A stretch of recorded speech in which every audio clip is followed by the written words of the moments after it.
अनुभवली आणि 1.5 दिवसाच्या शाळेमधून अवगत असलेल्या ज्ञानाच्या भरावर मुंबईपर्यंत पायी प्रवास करत गेलेले पोटाची खळगी भरण्यासाठी वाटा आडवाटा तुडवत तुडवत सभोवताली ज्या मुंबईच्या वस्तीमध्ये गरीब वस्तीमध्ये ते राहत होते त्या वस्तीमध्ये राहत असताना त्यांच्या आजूबाजूला भेटलेली जी माणसं आहेत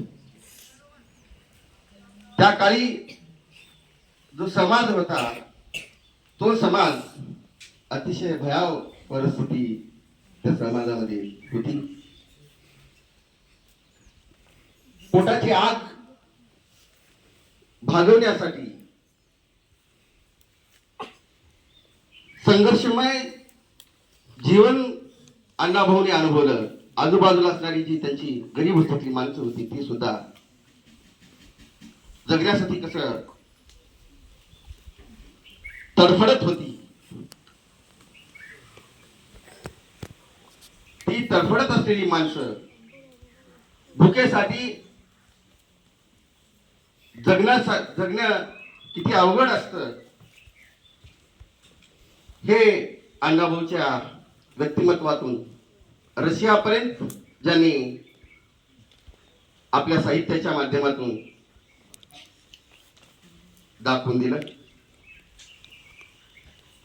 अण्णाभाऊ म्हणजे तळागाळातील लोकांचं दुखणं ज्याला आपण म्हणतो ते तळागाळातील लोकांचं दुखणं विषयावर टाकण्याचा प्रयत्न त्यांच्या साहित्यामधून झाला.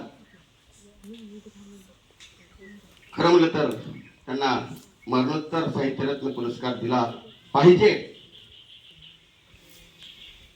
पण खऱ्या अर्थानं साहित्याची बांधणी करत असताना साहित्याची निर्मिती करत असताना साहित्य रचत असताना त्यांच्यामध्ये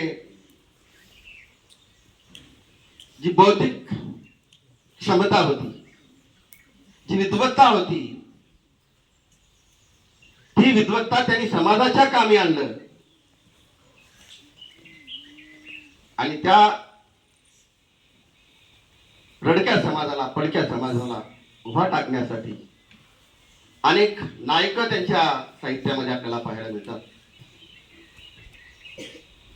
अण्णाभाऊ वाचणं म्हणजे खऱ्या अर्थानं भारताचं गरीब भारताचं त्या काळच्या दर्शन घडवून आणणं असं म्हणलं तर वावगं ठरणार नाही. आपण या कार्यक्रमामधून साहित्याची रचना महान माणसाचं जगणं महान माणसाची वागणूक महान माणसाचं महान हा शब्द केव्हा लागतो महानत्वाला जाणं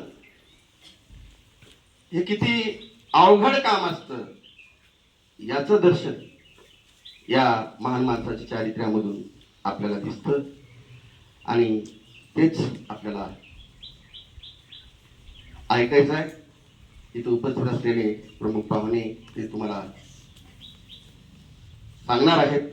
काही विद्यार्थी वक्ते बोलणार आहेत. मी हमेशाच बोलत असतो.